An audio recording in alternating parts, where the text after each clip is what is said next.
Sorry, I'm just laughing because he got beat up so bad.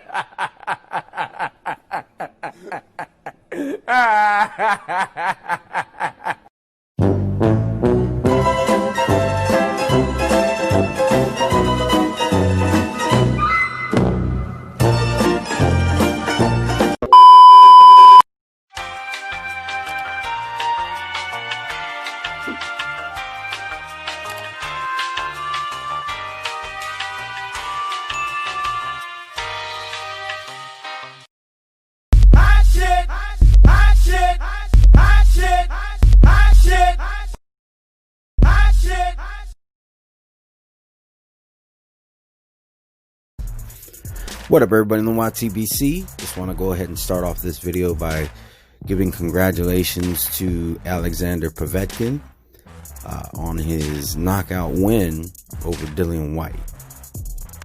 Very big win for Alexander Povetkin, especially at this point in his career. You know, if you watch the fight, you know that the commentators just kept on talking about how he was past it, how he was past his prime, how he's a fading fighter, and they were looking to be right in that fourth round. You know, when Alexander Povetkin got knocked down twice. First one was he went down to one knee. It was very quick. Didn't really seem hurt, but yeah, he went down to one knee. Then the second time, was more of a legit knockdown. Alexander Povetkin still didn't seem like he was fazed by it, though. It just seemed like it was just another knockdown that didn't really affect him physically. And then the fifth round, he caught Dillian Whyte with something that Dillian Whyte just didn't see coming. It's that old saying, the worst punch is the one you don't see. So that was definitely a shining example of a punch not being seen, being very devastating once it landed. Now, I know that, I haven't been making videos really. It's just because I've been busy. But I'm going to be honest with y'all. If I would have did a prediction video, I would have went with Dillian Whyte. Just because Dillian Whyte's been beating everybody. He's had some wars where it looked like he was going to lose, possibly, and he'd end up pulling out with the win. And then I know he didn't have an impressive showing against Marius Wack, but he, taking that fight on such short notice and not having a proper fighting camp, I think, given the circumstances, he did well. The reason why I would have went with Dillian Whyte is just because, he's the younger boxer, and really everything that those commentators were saying, those were the reasons why I picked Dillian Whyte to win. But this is heavyweight boxing. Anything can happen. Anybody could pull a win. And, Alexander Povetkin, I'll say this. I'm not saying that Alexander Povetkin was seen as he had no chance to win. But I do feel, and I could be wrong, but I feel that most people picked Dillian Whyte to beat him. Like, if you were to take a poll, I think there would be a larger percentage of people who picked Dillian Whyte over Povetkin. But that being said, it's not a huge surprise. It was a little bit of a surprise, but it wasn't. I think it was more of a surprise because of the way the fight was going, and then the way the fight ended. I think that was more of a surprise than just the fact that Alexander Povetkin won. There's no excuses for Dillian Whyte. He lost, fair and square. There's no poison. There's no loaded gloves. There's none of that bullshit. This was just another boxing match that ended unexpectedly, given what had happened in the fight up to that point.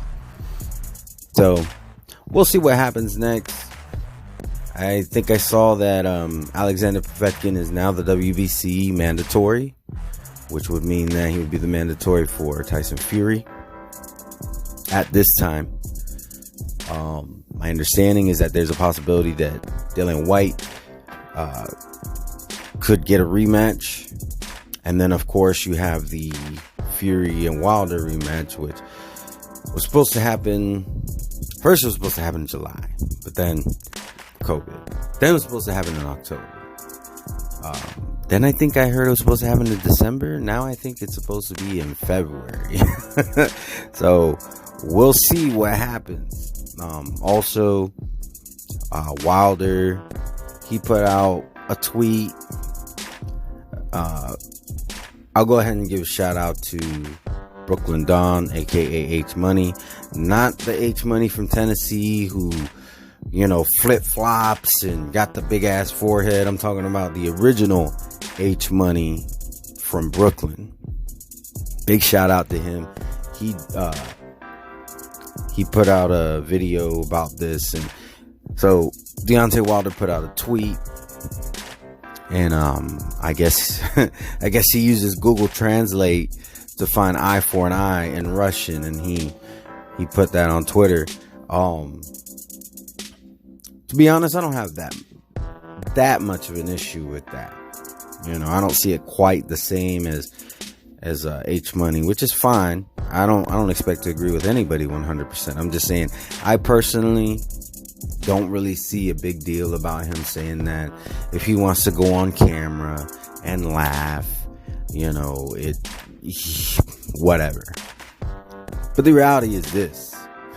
Dillian Whyte's fight, he was winning the whole time up until the point where he got knocked out. And Deontay Wilder's loss, he got his ass whooped. So if Deontay Wilder wants to laugh it up, cool. But it doesn't erase the fact that he got completely dominated earlier this year. So if he wants to savor the fact that somebody else beat Dillian Whyte, then okay.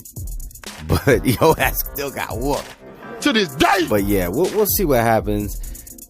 Despite all this COVID and all that, the heavyweight division is somewhat interesting, which is kind of ironic, being that the heavyweight division has struggled to be interesting for a while, and really a lot of other divisions seem kind of stagnant. But I guess if you kind of look at it this way, being that it's kind of hard for anybody to make big moves. The heavyweight division has, they're more on a level playing field, because there's not big stars. There's only one big star, in my opinion, in the heavyweight division. Whereas you got, maybe you wouldn't call them big stars, but you got a stacked division. See, when you have one big fish in a little pond, it's not as interesting as when you have a fairly big pond with a lot of fishes that could eat each other either way. But being that, like the welterweight division, for instance, you got a lot more names there, but they're not really doing much. So if they're not really doing much, then the heavyweight division, anything that they do makes them look a lot better. So I'm not saying that the heavyweight division is extremely interesting right now. What I'm saying is it's somewhat interesting, and the interest is more there than it is in a lot of other divisions, highlighting mostly the glamour divisions at this time, given the current situation of Earth. I'm sorry, Earth is closed today.